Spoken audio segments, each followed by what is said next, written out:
Om Vasudeva Sutam Devam Kamsachanuramardanam Devaki Paramanandam Krishnam Vande Jagadguru.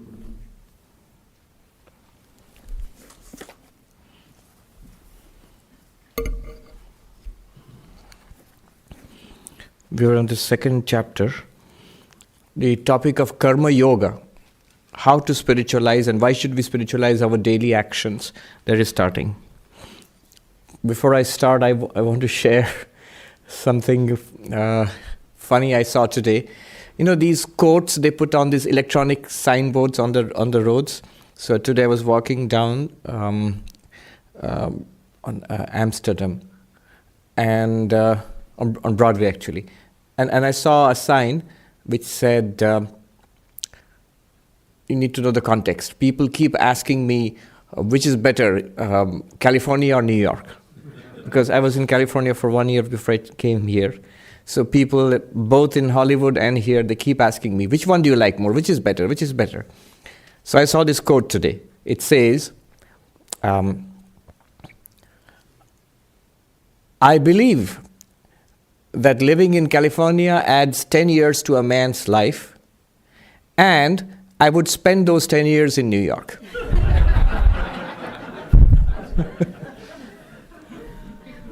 So that's a nice answer. Politically correct. Verse number 45. Please repeat after me.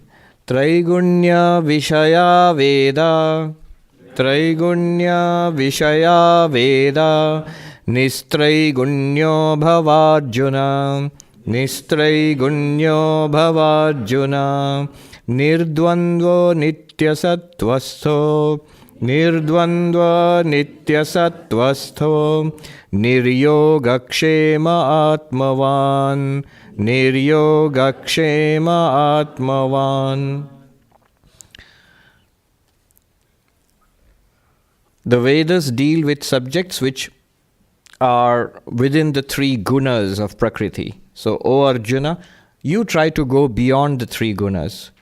Be free of the dualities, be established in sattva, rise above the pursuit of acquisition of material goods or preserving material goods, and be self-aware. So this is the meaning of the verse. Religion is of two categories. What I'd like to call the lower religion or the mass religion, and the higher religion which we call spirituality. What is the lower religion, so-called lower religion? That's most of what goes under the flag of religion. I want to satisfy my desires. I want a good life in this world, and God will help me do it. Religion will help me do it. So the temples and churches and all the places of worship are full of people who want to use God as a convenience. Nothing wrong in that. Because Sri Krishna here in the Gita also will say later that my devotees are of four kinds. There are those who want God, those who actually have realized God, they are also devotees. But also those who want to satisfy their desires, they also believe in God, they pray to God. So a good deal of prayer and religious activity is for having a good life here, and nothing wrong in that. So that is what I would like to call the lower religion. Why the lower religion? Where God is used to improve, enhance my life here. I have so many things which help me to make my life better. A washing machine makes my life better. Public transport makes my life better. Amazon makes my life better. And gluten-free makes my life better. And God also makes my life better. So God is useful for me. And the problem with that is sometimes if it doesn't work, I pray, you hear this so many times, I prayed and prayed and prayed, it didn't work. So I don't believe in all that God. So God has been fired. God didn't perform, laid off. That's one kind of religion. And again, it's better than having no religion at all. But there is a higher kind of religion which one must move on to ultimately. One must. The whole point of even the lower kind of religion is one must graduate to the higher religion, which is that of a spiritual seeker. the big questions. Does God really exist? Can I experience God? What happens after death? How can I overcome suffering? Is it possible to permanently, totally overcome suffering? To rise above the limitations of the human condition? So these great questions, the quest for nirvana, moksha, salvation, God realization, the ultimate quest, the ultimate spiritual adventure, that is the higher religion. The difference is this: in the higher religion, in spirituality, one no longer uses God as a convenience. Not God for my life, rather my life for God. God for my life is the lower kind of religion, the mass religion. But my life is for realizing God. God realization is the purpose of my life. Moksha is the purpose of my life. Then you have graduated to the higher religion. And congratulations, you must have, otherwise you wouldn't be here. So there's a difference. There really is a difference. People who come here or to any kind of this spiritual quest, this is different from the masses who go to church or temple. I remember once I went to one of the older Hindu temples here, and so first we went to the temple. I was going to give a talk on Vedanta. Here means in USA. I was going to give a talk on Vedanta, but first we went to the temple to bow down before the deity there. And I saw so many people. It was a Sunday. So there were literally hundreds of people, Indian people there, who had come. They were offering puja and prayers and everything. So I expected, there's going to be a big crowd in the Vedanta talk. When I went down to the lecture hall, there were about 20 people sitting there, and half of them were on their phones. What happened? This is the distinction. I should have expected it. The distinction between those people, they are religious folk, but they are not here for moksha, liberation, enlightenment, the big questions. No. They are here that let my health be fine and let me not be laid off, let my children do well. Or no, even if there is no specific desire, mostly people go offer pujas, pray to God, let things go well. And that's fine. That's fine as a prayer. One should have that prayer. It's a good thing. But if that's the end of it, then that's the lower religion. Those who are spiritual seekers, can we not pray for things to be fine? We can. But that's not our primary purpose. We can certainly pray. Things should go well. Why not? If things don't go well, my spiritual quest will be disturbed. But that is not my primary purpose. The distinction is this. When Naren, later Vivekananda, prayed to Sri Ramakrishna for something material, his widowed mother and his younger brothers and sisters were on the verge of starvation. He didn't have a job. And he was on a high spiritual quest. But what about his family? They were in trouble. So he prayed to Sri Ramakrishna, let their poverty be removed, let them do well. So that, could you ask the Divine Mother? You know the whole story, I'm not going into that. But the final solution given by Sri Ramakrishna is interesting. He said, finally, he yielded. At first he said, I don't ask for such things from God.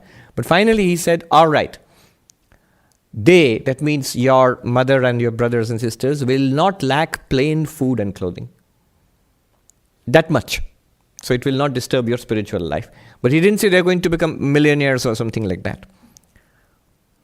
Now, why am I saying this? Here, Sri Krishna says, the Vedas, by which he means the karma kanda of the Vedas. In the Vedas, in the scriptures also, you find these two kinds of religion. Karma kanda and jnana kanda. Karma kanda, the ritualistic portion. Kanda means portion. The ritualistic portion and the knowledge portion, jnana kanda. The ritualistic portion is for the mass religion, the lower religion. You want to fulfill desires here in this life or in the afterlife, want to go to heaven and all of that, then the karma kanda is for you. And Sri Krishna says that portion of the Vedas is materialistic. It's all about the three gunas, sattva, rajas and tamas. The prakriti, nature, is composed of the three gunas. I will not go into what the gunas are. We are familiar with the terms. Basically, material nature. So, this world and worlds after death, none of them are spiritual. I want to be happy here and hereafter. That's what the ritualistic portion of the Vedas are. They prescribe various rituals. You want children, you want to defeat your enemies, you want to have wealth, you want to have a kingdom, or things like that. Or after death, you want to go to some high heaven in the company of the gods. And all of that, the Vedas promise we can give you. But that they are not permanent. They are all materialistic within nature. Spiritual starts with the Upanishads, with the Jnana-kanda. So what Sri Krishna is telling Arjuna here is, the lower portion of the Vedas, the Karma-kanda, deals with the three gunas. But you are a spiritual seeker. Transcend that. Transcend the three gunas. He says, for you then, the higher portion of the Vedas, the Jnana-kanda, which the Bhagavad Gita is based upon. The teaching I will give you is different. And you have to go beyond that kind of religion. Why would the Vedas or any religion, if that is not the highest form, not the highest teaching, why would they even show you how to fulfill worldly desires? Worldly desires, why would the Vedas even teach that and show you ways to fulfill it? Because we want it. And if religion does not help us to get it in a ethical, sustainable, good way, we will become immoral and try to get it in immoral ways, which leads to extended and extensive suffering.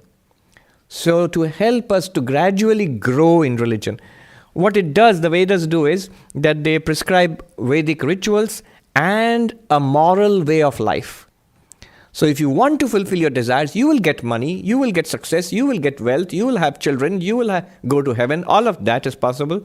But now you must follow this kind of a lifestyle which is disciplined, which you must not do immoral things, and you must be religious and do the fire sacrifices, things like that which are prescribed in the Vedas. They slowly generate and build up morality and ethical lifestyle, with the hope that ultimately we will transcend and come to what the Vedas really want to teach, which is the teachings of the Upanishads and the Bhagavad Gita. It's there right now. It's not that some ancient time, the Vedic fire rituals which seem obsolete to us. Right now also. Nowadays it goes under the name of things like positive psychology. Or in Christianity they say something called the prosperity gospel. The prosperity gospel, that Jesus wants you to be rich. No, he doesn't. I'm sorry, but he doesn't.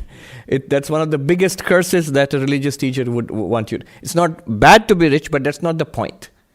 Maharshi Mahesh Yogi, there's an interesting quote attributed to him. When he was teaching transcendental meditation here, he started off in New York, I think. Near New York, the Woodstock? Woodstock, yes. Bethel, New York. Yes. So he started off there, at least he became famous there, and what ultimately became transcendental meditation. And nowadays it's a big thing in the United States, in Europe. It is used to manage stress. They say it even boosts the immunity system, things like that. And their papers have been written about the benefits. And they are all worldly benefits. None of the papers are about how it gives you enlightenment of transcendental meditation. It seems that somebody asked Maharshi Mahesh Yogi back in India, in the early days when he went back to India, they asked him, monks, what is this you're doing? These techniques are meant for self-knowledge, for realization, not for stress management or looking young or removing wrinkles from your face, things like that. They may have those benefits, but that's not the point. His answer was very interesting. He said, and very much Vedic in spirit actually, he said, I give them what they want, so that they will want what I want to give them. I give them what they want, that's the hope, so that they will want what I want to give them. So I want to give them what? Higher spirituality. But the student has to be ready, they have to want it. And that wanting will come when the lower wants are satisfied to some extent. Some kind of faith is developed that yes, in this path, something higher is possible. It works. If it works for my, it fulfills my worldly necessities, maybe what they are saying about higher spirituality is also true. That's what Sri Krishna says here. Trai-guṇya-viṣhayā vedā. Here Veda means the lower part of the Vedas, the Karma Kanda. They deal with the three gunas, nistrai-guṇyo bhavārjuna. O Arjuna, go beyond the three gunas. That means go beyond material nature. How? How do you go beyond material nature? Nirdvandvo. Nirdvandvo means the dualities. Pleasure and pain, heat and cold, honor and dishonor, success and failure. The dualities which in the ocean of which we float in life. At one moment floating up and at another moment going down. And we are forever struggling with that. If we are struggling with that all the time, one cannot be spiritual. One must, at one point, let it be. Let life stream carry you. You float on the stream of life. Don't struggle with it. Rather, use your energies for the higher purpose of spiritual realization. Dvandva means dualities. Normally, we are always fighting against this. We're trying to overcome that which is unpleasant and trying to get that which is pleasant. That must stop.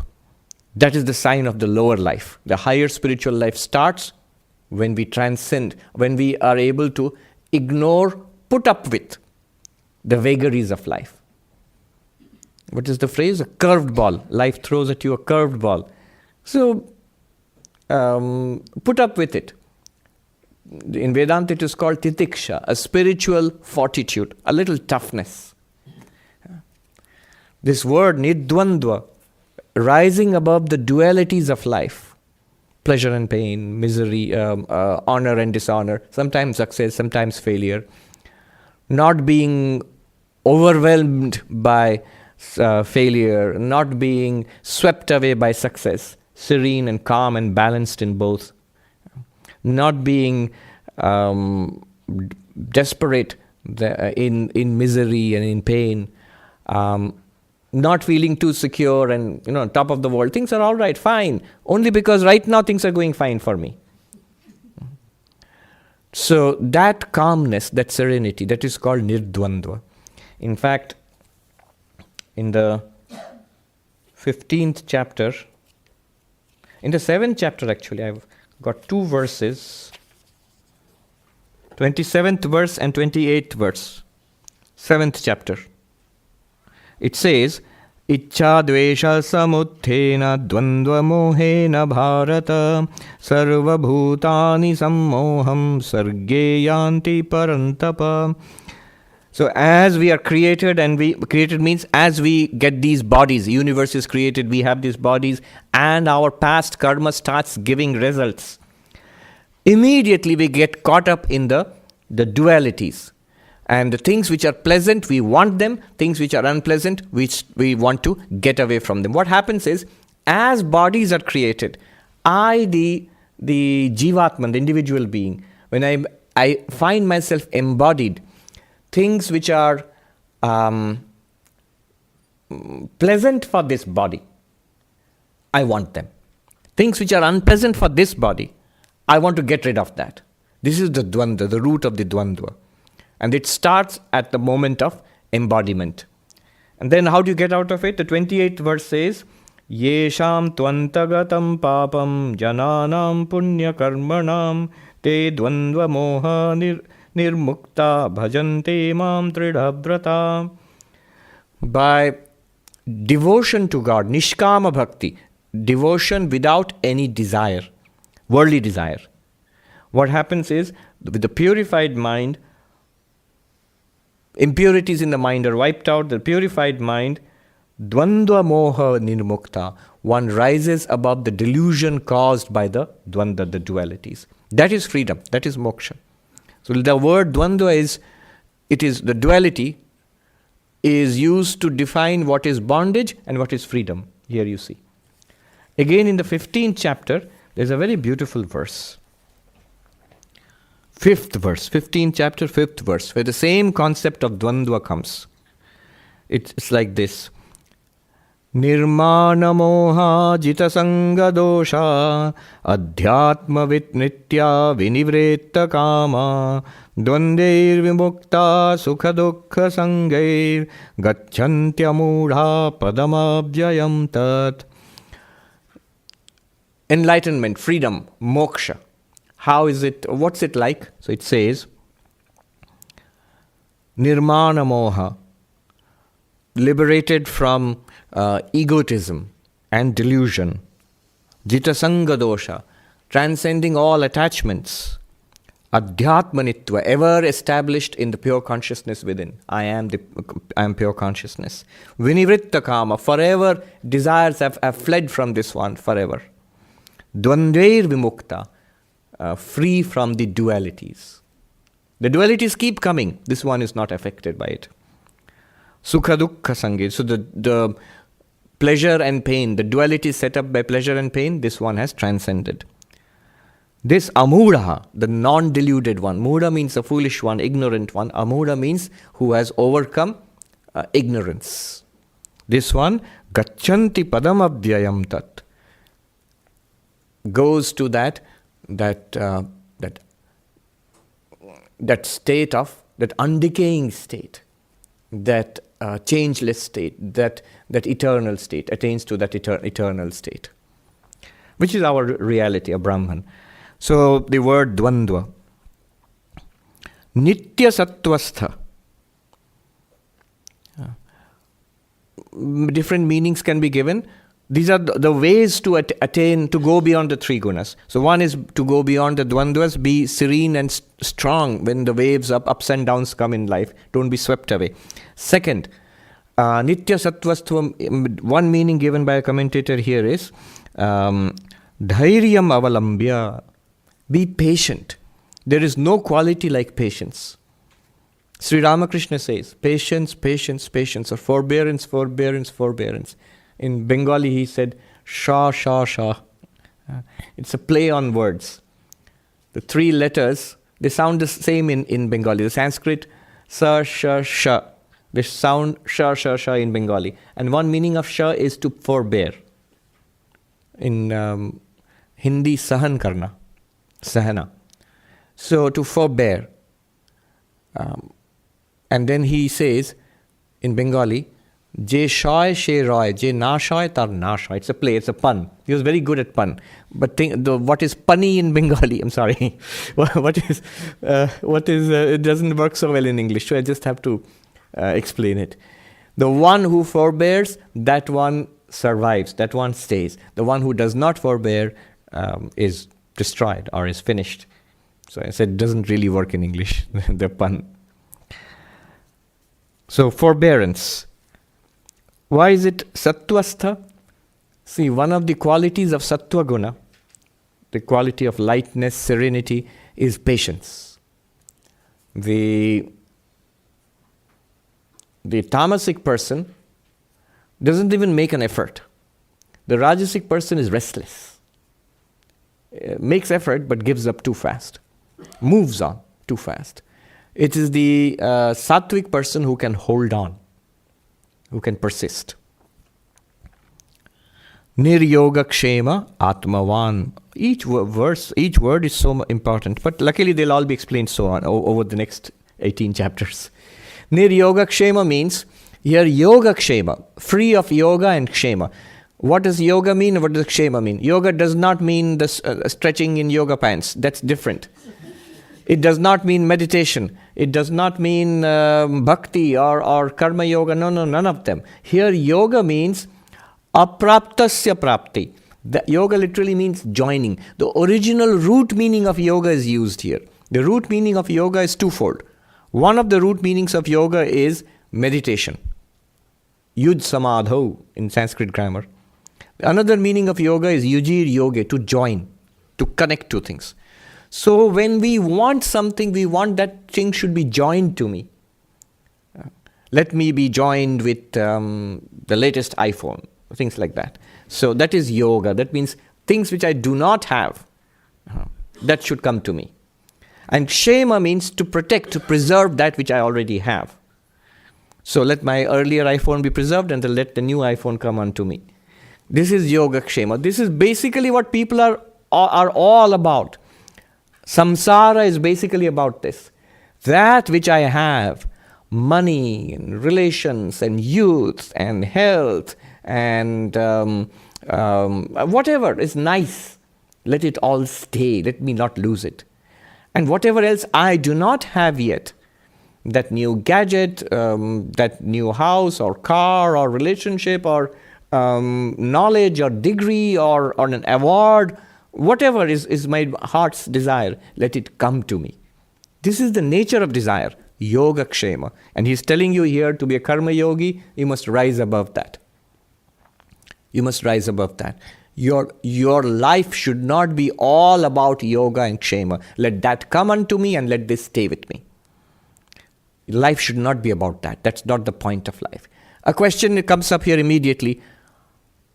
It might work for a sannyasi, a monk in the Himalayas, but what about me? Here I am in Manhattan.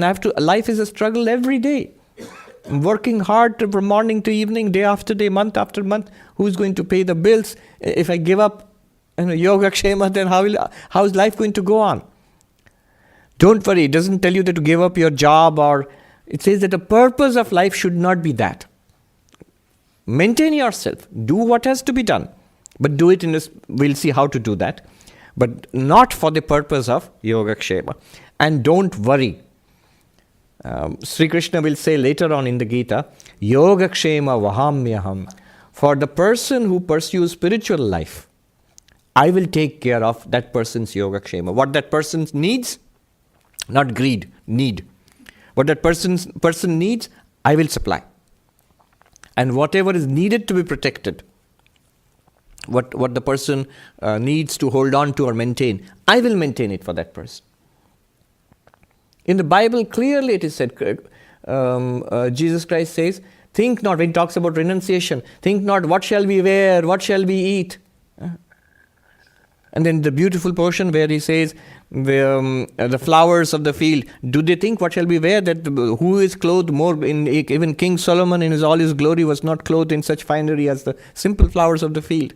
The birds of the air, do they think that what shall we eat tomorrow? So God provides for them. And for you, his beloved children, will God not provide more? So do not think like that. So niryoga-kṣhema and ātmavān, be centered in awareness, mindful. I am that witness consciousness.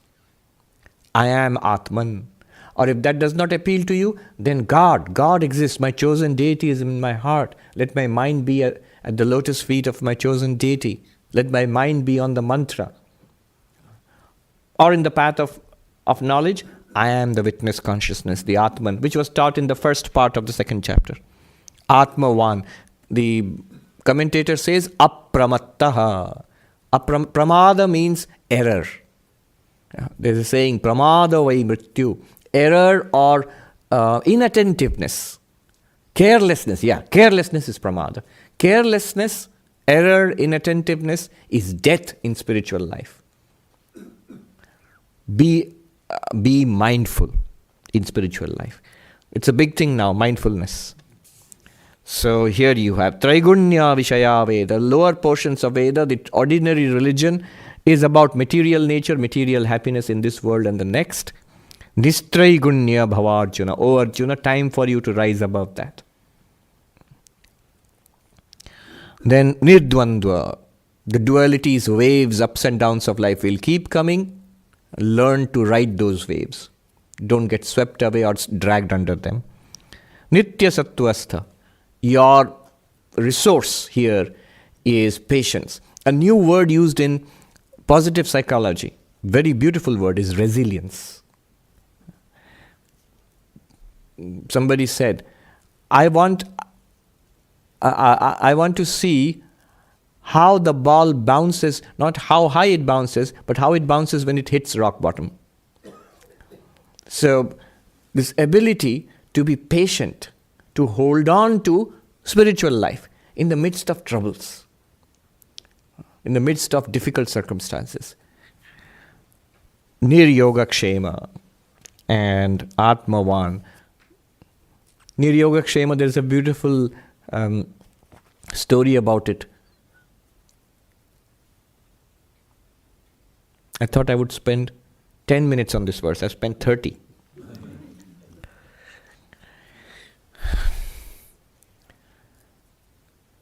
All right, just this story and then I'll move on. No. But this story must be told. I'll tell this again when it comes to that verse. Yoga-kṣhema vahamyaham. I think that is 9th chapter, 22nd verse.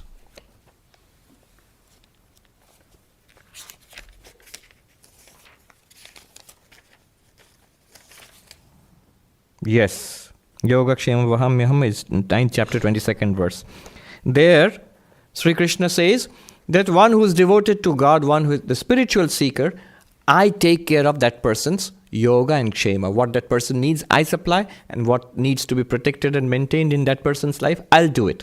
That person doesn't have to bother about his or her worldly affairs. Now, the story is this. I think the story about Jagannath Mishra probably, a great Pandit who was writing a commentary on the Mahabharata. He was in Puri in those days. I forget the name of the Pandit. Anyway, he was in Puri in those days, and he was writing a commentary on the Mahabharata. So, Mahabharata, is the longest epic of humanity. More than 100,000 verses, many times longer than the Iliad and Odyssey combined. So, he's writing a commentary on that. Now, the Gita is a part of the Mahabharata. So when he comes to this verse of the Gita, he has to write a commentary on the Gita also. When he comes to this verse of the Gita, the exact Sanskrit meaning is, whatever that person needs, my devotee, my lover, whatever he needs, I will carry that. Yoga-kṣhema vahamya means I will bear it unto that person. I will carry myself to that person. Vahami means really carrying on your shoulder, on your head. That's what it means. Now the scholar thought, God will not carry things for a devotee. God will grant it to the devotee. So vahamyaham is not quite correct. Vahami means to carry. Why should God carry things? It's below his glory, his stature. So what he did was, he scratched it out. And he replaced it, the original word of the Gita, that I carry unto them what they need. He scratched it out and he said, I dadamyaham, I grant unto them what they need. That befits the glory of God. So Krishna misspoke. Maybe he was emotional, but really God doesn't do that. Now that day, his wife was at home and she was worried because they were poor and they didn't have enough food in the house, and she was worried about what they would cook. And then this little boy comes, a beautiful little boy carrying on his head a basket of the best delicacies. So she's very happy. Who are you? Oh, your husband has sent this. This is for your husband. I bought it for you and your husband. Then he said, oh, that's so sweet of you. And then she sees there is a stripe on the back of the boy, like a red mark, like somebody has whipped him with a cane or something. And she asks, oh my God, who did this to you? This is terrible. So, oh, your husband beat me. With a cane or something. He caned me. And she was shocked. Why would he do such a thing? Wait, just you wait until he comes home. I'll give him a piece of my mind. And then the boy disappeared. No one knew where he went. Of course, it was Krishna, the child Krishna. And when the scholar comes home and sees a delicious feast, but his wife is furious. He said, what did you do? Why did you hit that poor little child? What do you mean? And what child? I didn't meet any child. No, he came and he said, I'm carrying for you the things you need, but that mark of the cane, that's what your husband did to me. Then he immediately was thunderstruck. He said, that stripe he has cut across the word dadamyaham, that comes on the body of Krishna. That Sri Krishna feels so much that there is actually a mark of being whipped on his back. So immediately he corrected it again. So that's the story. God really does carry to the devotee what the devotee needs. Moving on, at last. Actually, my goal was the 47th verse. That's the central verse, one of the most famous verses of the Bhagavad Gita. So I wanted to spend today's time on that, but I will. Let me quickly finish 46 and we'll move on to 47. 46.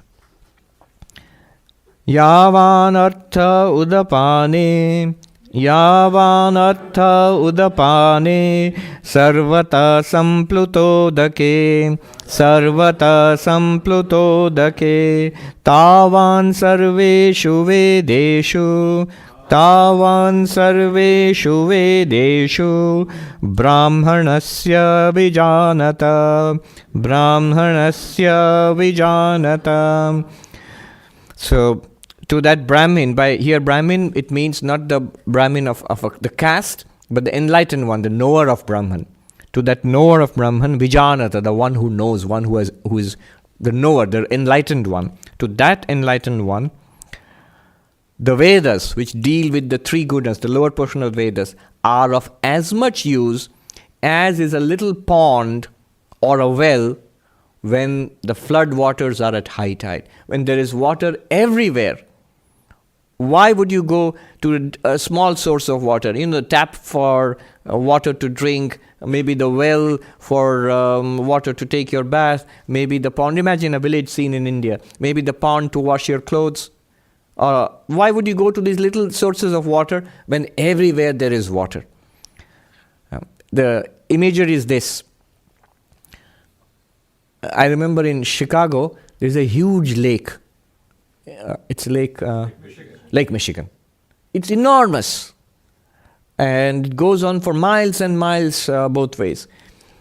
So, flood waters or a lake like that, an enormous lake.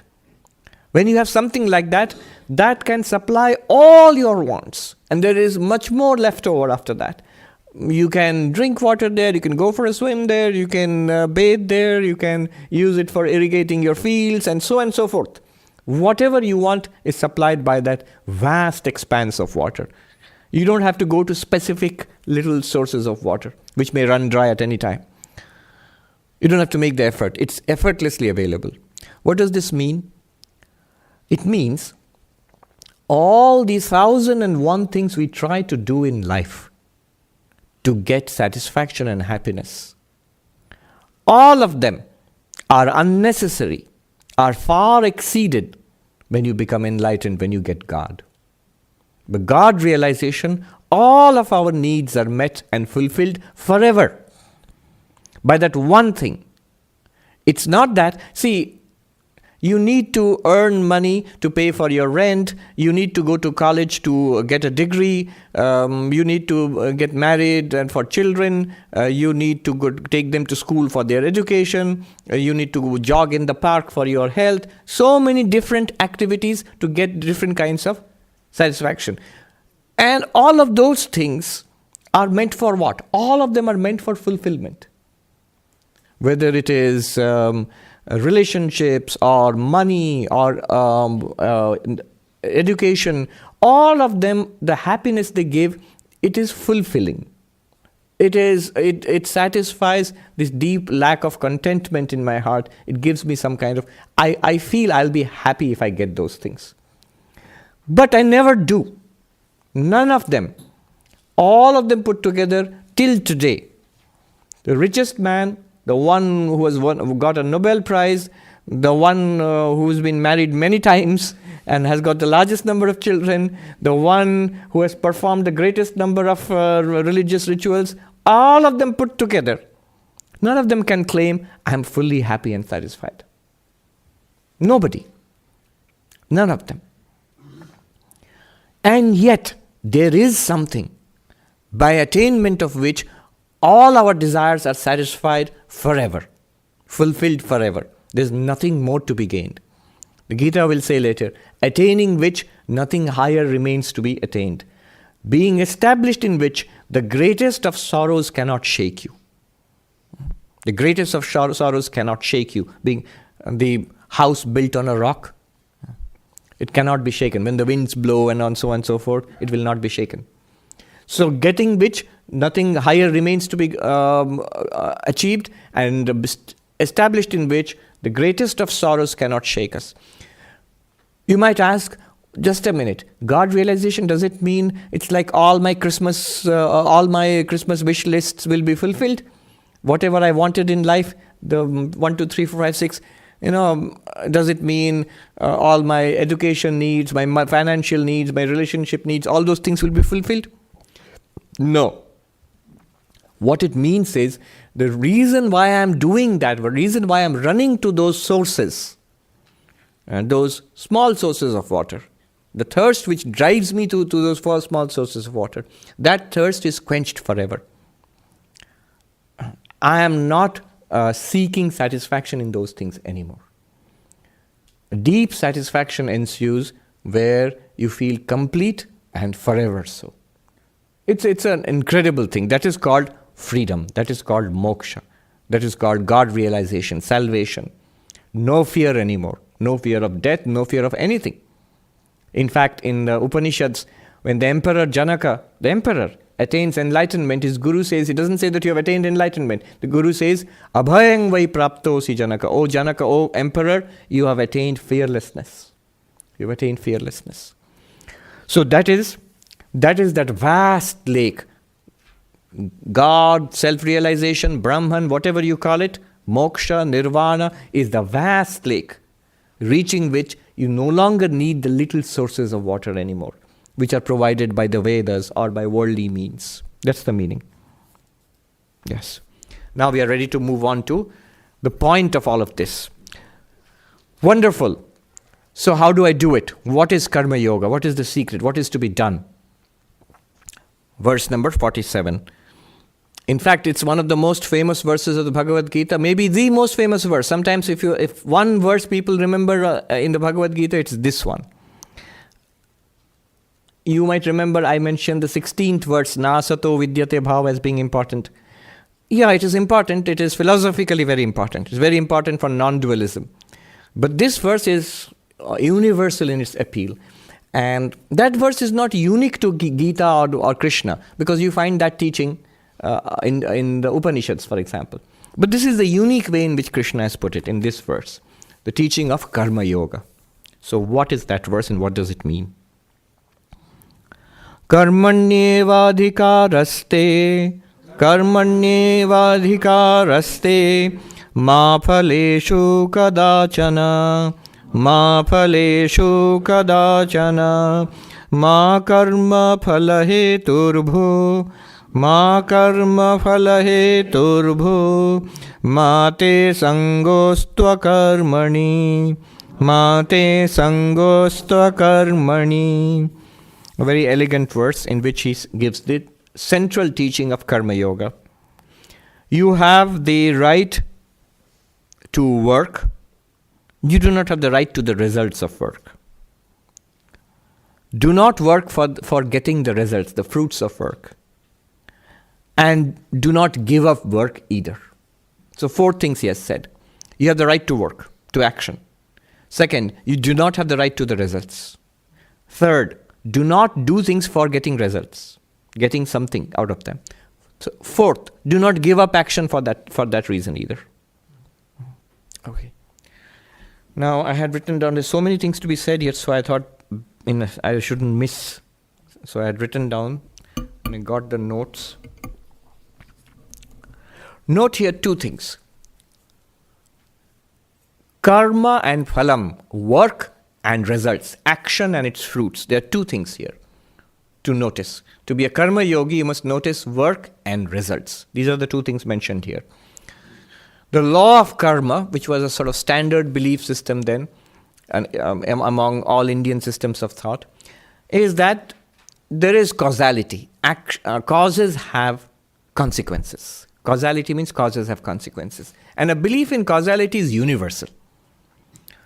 What is the nature of causality? Philosophers and even scientists are debating till today. But an automatic belief in causality is universal. That's how we function in life. Even some of the higher animals clearly demonstrate an understanding of causality. So, cause and effect. The law of karma, or the doctrine of karma, runs thus. Good action, deliberately done, ethical action, leads to merit, and the result of merit is happiness, is some pleasant occurrence in life. In Sanskrit, dharma leads to punyam, punyam leads to sukham. So dharma, consciously done meritorious action, consciously done ethical action. Punya, it generates a merit. And that merit will give you a result in this lifetime or next lifetime. Good things, nice things will happen to you. The opposite, adharma, consciously done unethical action, which I know to be wrong and yet I do it. Why do I do it? Because I can't restrain myself. Either greed or lust or anger tempts me and I overstep the bounds of decency, common sense, morality, and I do something wrong. And that generates papa. Papa means demerit or sin.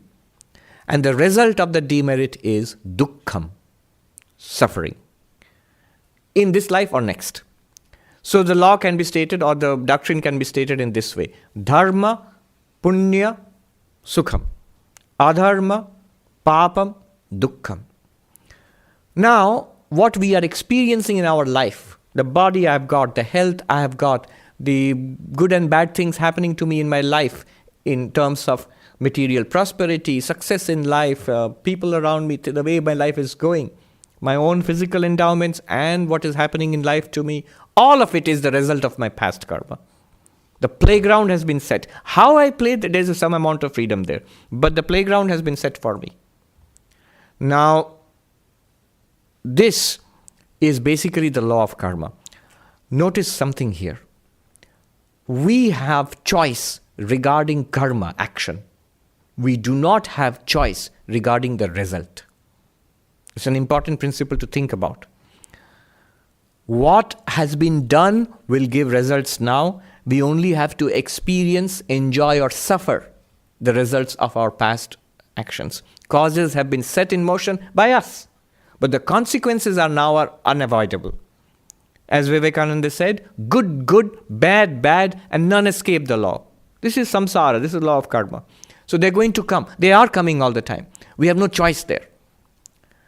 But what we have a choice is, we can exercise our willpower to do what we're going to do now, dharma or adharma, consciously done ethical or unethical action. This implies we have free will. Yes. I know we have long discussions about this. And Sri Ramakrishna, for example, in the Gospel says we have no free will, only God has free will. And all the religions, ultimately, theistic religions will say ultimately God's will is done. But at the same time, strangely, it seems contradictory. All religions, they teach free will and they have to believe in free will. Otherwise, who is going to follow religion? If only I have a choice to do this and not do that, then only I will listen to your do's and don'ts. If I have no choice in the matter at all, why should I listen to you? If I'm a robot, if I'm pre-programmed, if predestined, everything is predestined, or under the control of a divine dictator, then why tell me? Tell the big guy up there. No. All religions, Christianity, the doctrine of free will is a very important part of Christian theology, central part. In Hinduism also, Vedanta also. It may be even an appearance of free will, an illusion of free will, but we have free will for the practical purposes. You feel that you have free will and you must act accordingly. Civilization is based on the belief of free will. Law and justice functions on the basis of free will. It's only when the person charged with a crime, only when you attribute free will to that person. He could have done it this way, or he need not have done it that way. He did something bad when he need not have done that, then only is punishable. If there's no choice except to do that bad thing, then how can you punish a person? But no. That's why pleas like insanity plea and all, because of reasons of insanity, the person did something bad. That means underlying it is that person did not have free will or full play of free will. Free will is there. As far as our karma is concerned, free will is there. Another point. This is possible for human birth, for human beings. This is a thing which is mentioned in Vedanta again and again. It's only in the human birth that this choice regarding action. Where is the choice? Action. Where is there no choice? Result of action. Karma, choice. Karma phala, no choice. Fruit of action, no choice. In human birth, we have a choice regarding our action. To do or not to do. And no choice regarding the result of the action. Even there, in the result of the action, it's not true that we have no choice. We have some choice in the future result of our actions. Because depending on action that we do. So some choice is there. But animal birth, lower and higher animals, they have no choice in karma and the result of action. What they do is instinctive, and what they experience is also the result of the past karma. So in animal bodies, when the jiva, the sentient being, gets an animal body, it only experiences the results of past karma, exhausts its bad past karma, and then goes on to a human birth again. So that's an important point. Animals are not credited with free will, are not supposed to have free will. And though I know most people treat their dogs as if they have free will. You say, good boy, bad boy. And you get the feeling that the dog does have free will sometimes. Yeah? When they do something bad, you look at it, they look very guilty. But in general, animals' principle is that they are instinctive. One minor point here, Ram Sukdas ji mentions in his Hindi commentary on the Bhagavad Gita. He says a grammatical point. Notice that we do so many karmas, so many actions throughout the day. But the word used here is karmani. It's in Sanskrit grammar in the singular. Karmani would be plural, but karmani is singular.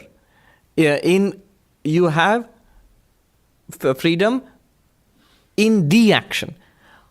Now he says, the commentator says, it just points out one thing, one of the important principles of karma yoga, that is focus.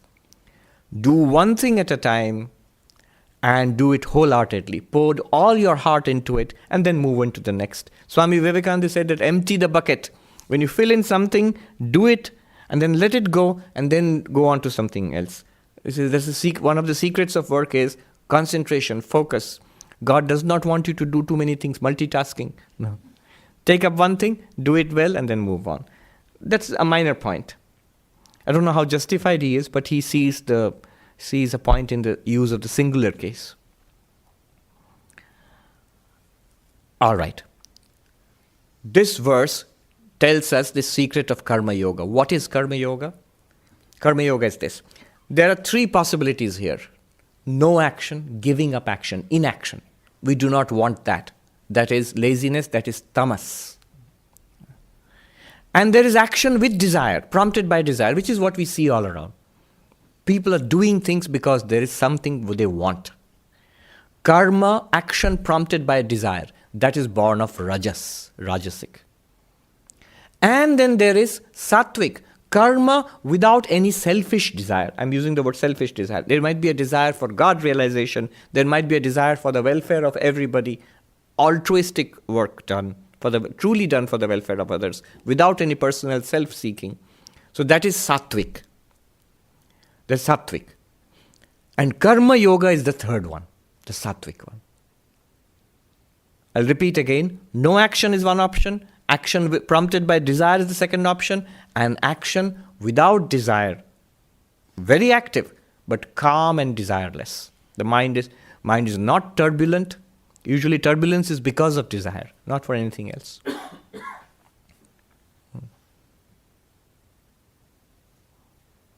There is a Hindi couplet. It means this, that I have given thee what is thine. Where is my expense in that? This body, my life, my mind, all my powers, all belong to thee, my Lord. So when I use them in thy service, I'm not spending anything out of my pocket. It belongs to you. I'm just giving it back to you. So in Hindi it goes, Tera tujhko diya, kya lage more? So, and that is the third option. That is karma yoga. Now, notice one thing. If one goes into inaction, then tamas increases, tamoguna increases, and one gets attached to laziness, inertia, dullness. And that is very damaging for spiritual life. If one engages in action prompted by desire, that's the worldly kind of action. That binds. That binds. More karma, more results, and more you're bound in happiness and misery. The third one, action done without desire. One is doing one's duty for the welfare of others as a worship of God. That does not bind, because there is no egotism involved, there is no personal desire involved there. So, tamasic action or no action, destructive of spiritual life. Rajasic action produces bondage. Sattvic action produces freedom. About Rajasic action and Tamasic action, I have mentioned earlier the story of how Sister Nivedita going with Swami Vivekananda, when they reach India for the first time, and from the ship, Sister Nivedita sees the western coast, I don't know if it was Mumbai or something, of India. And she says, "Oh Swami, how peaceful." And she had this ideal picture of India in her mind as a spiritual country. Swami Vivekananda scolded her. She said, "No, it is not peace. It is the peace of the tomb. It is the peace of the grave," he said. "It's the peace of the grave. People are hungry under the dominion of a foreign power. They're illiterate, superstitious. This is not peace." So one must move out of, this is tamas. I was just thinking today that if today Sister Nivedita reaches Mumbai, she would say, "Oh Swami, how busy." The whole place is maddeningly busy now. That is rajas. Even that is not karma yoga, that is rajas. That binds, and beyond that is sattvic. Connection to tamas, destructive of spiritual life. Connection to a rajasic mindset produces bondage, and a sattvic mindset leads to freedom. Only one thing, one slight subtle point to be mentioned here. Even in sattvic action, there is something to be noticed. That sattvic mindset produces knowledge, a sense of freedom, peace, serenity, light. This is, Gita will say it later. From sattva these things come. And this will also bind you. So, even to goodness, one must have detachment from that. You must remain serene, sattvic, a pure, desireless action. But at the same time, don't be attached to the fruits of that particular mindset, which are peace and serenity. Otherwise, what happens is the moment that peace and serenity are disturbed, how do I recover that? You're trapped again in the mind. You are the ātmavān. Why are you so worried about the peace and serenity of the mind? So one must not be attached to even sattva. Sattva also one should not be attached to. Or to put it in our language, the results of spiritual practice, there are some practical benefits. One must not be attached to that also. They will come. Certainly you will be calm. Certainly you will have a sense of freedom and lightness. Very good. But don't do it for that sake, for the sake of that. The story of the three dacoits. The man got lost in the forest. Sri Ramakrishna story. The man got lost in the forest. Three robbers caught hold of him. The first one, who is tamas, he said, "Let's kill him." The second one said, No, why kill him? Let's just bind him to a tree. And they are robbers. They've robbed him of everything. The third one, who is sattva, took pity upon him and said, "Oh, you have suffered so much. Let me free you."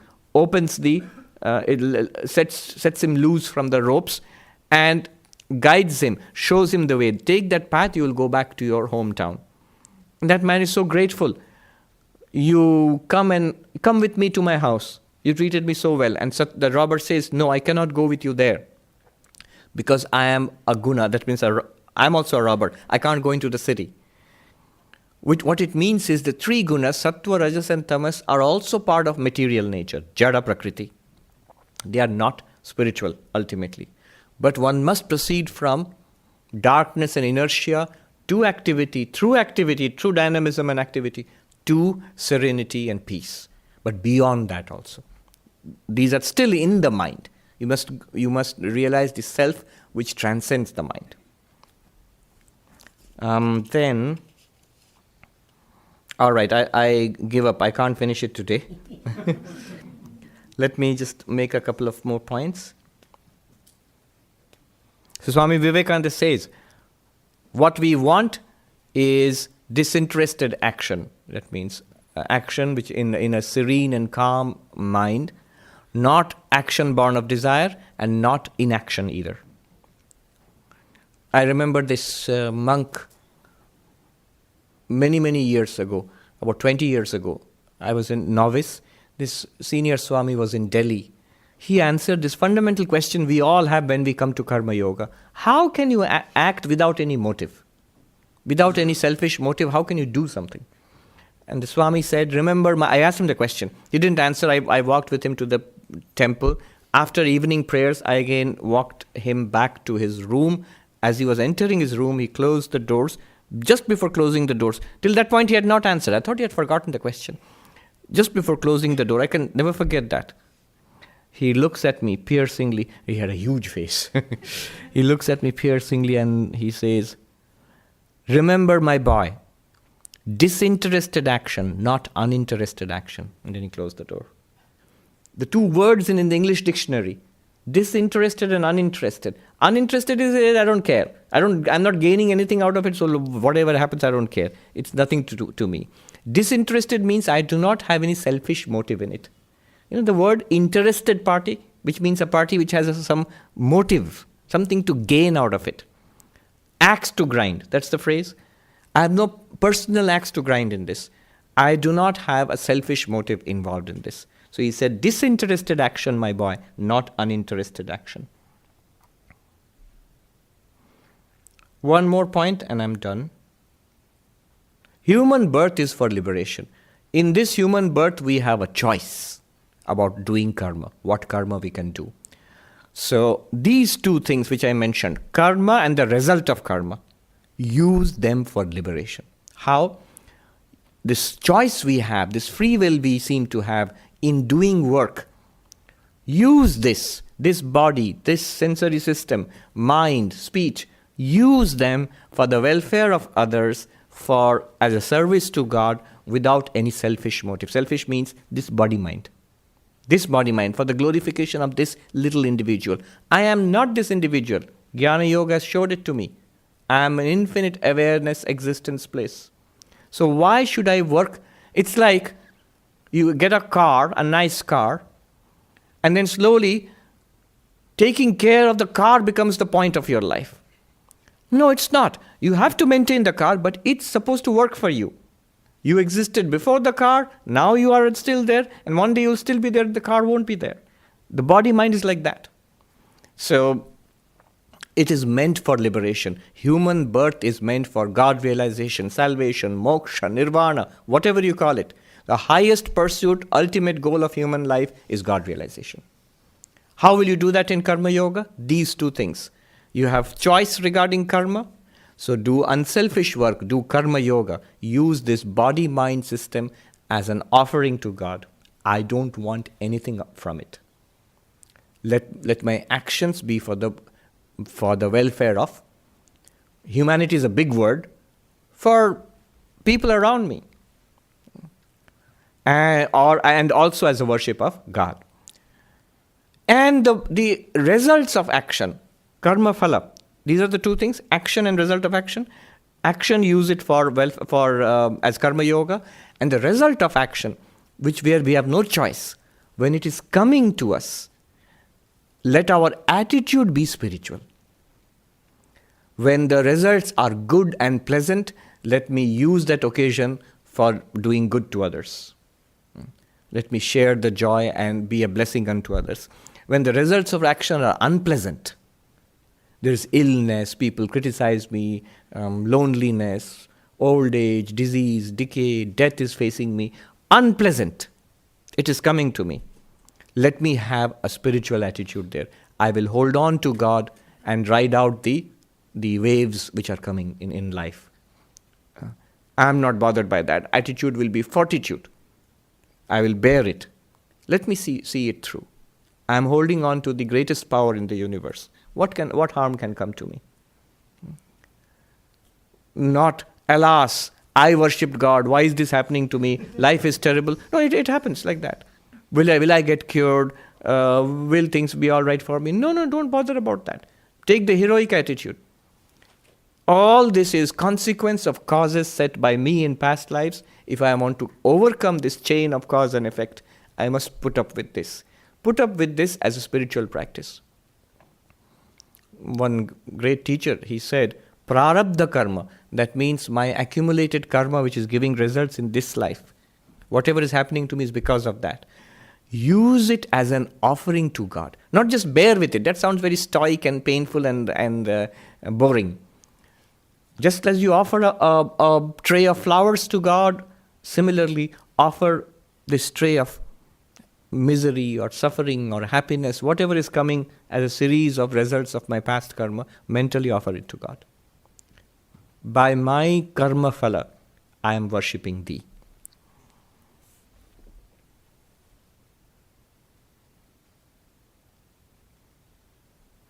When bad karma comes, have this attitude. 3 things to remember.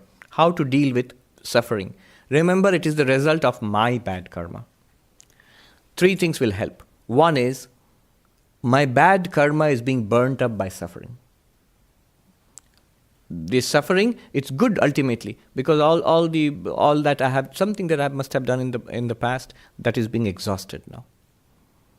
The opposite works for having a good time. When you're partying hard, remember all the good karma is being used up. Is it worth it? So, bad karma is being burnt up by suffering. 1. Second, it serves as a warning that I must be careful about my action, thought, word and deed. If I'm suffering today, I don't know for what, for something.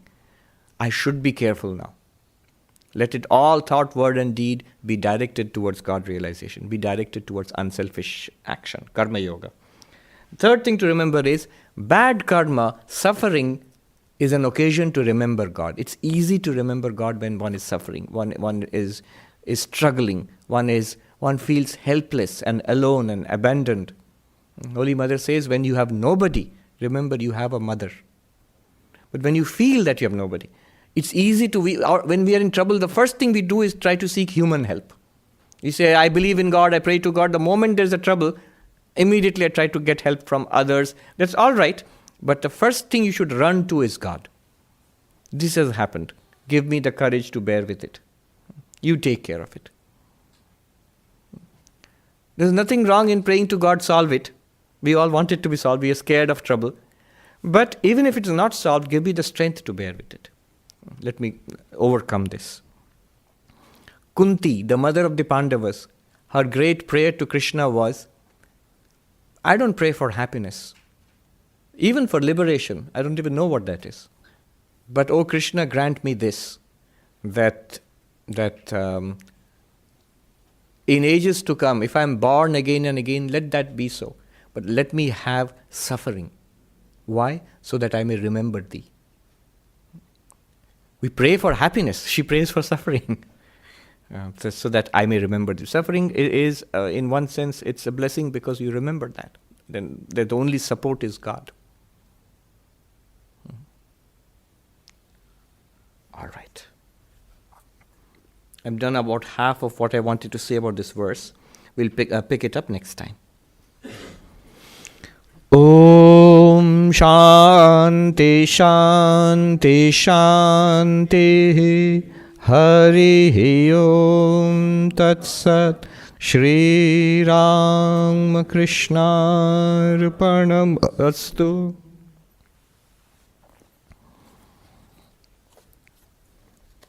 Devotion to God, one very important thing, it wipes out the results of past karma. If you do something for God, the results are not 10-fold, 1,000-fold. If you do good karma, you will get a good result back. If you do something unselfishly, as a worship of God, not for getting something bad, it's enormous. It wipes out past karma. There's a beautiful story about this. When the avatar, Ramachandra, when he's going to exile in the forest with Sita and Lakshman. And they come to the river, Gandak, I think, where, I think, who is the Guhaka? Guhaka. The boatman. The boatman is there. So there's a nice song about this. When he comes to the boatman recognizes that this is none other than the Lord in this form, in the form of the Prince of Ayodhya, in the form of Rama. And today he has come to my shores. So the prince comes, Rama comes and tells the poor boatman, will you take me across? And Guhaka says, yes, of course. And there's those who tell the stories of Rama, they'll spin it out. I'm not extending the story. The story itself will take half an hour to tell.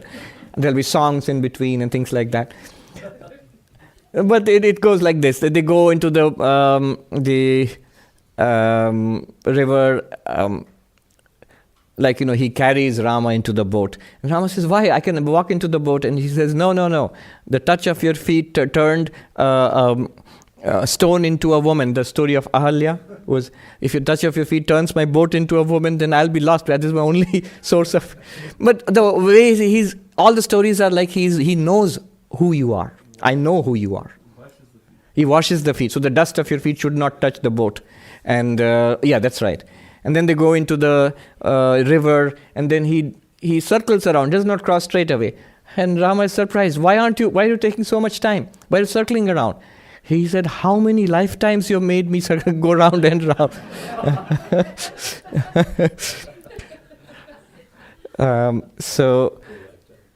Payback time. Let me have your company. And so on. There are many little sub-stories there. But I'm not going into that. But the point I'm going into is this. He does a service to God. Now when they go to the other shore, Rama wants to pay him for his service, the boat fare. And he says, no, I will not accept anything from you. Why I will not charge you? Because we belong to the same trade. Yeah. That's a custom among people in the same trade. We don't charge people in the same business. The prince, he says, I'm a prince. You are a boatman. How can we be in the same trade? Rama knows everything, of course, but he's playing the game. So how are we in the same trade? And then Guhaka says, I'm a boatman. I take people across this little river. You are a boatman too. You take people across the ocean of life. And then he says that today I did not charge you. Remember, when I come to your shores, you shouldn't charge me too. I want free passage. Come to your shore means on the point of death. You should take me across.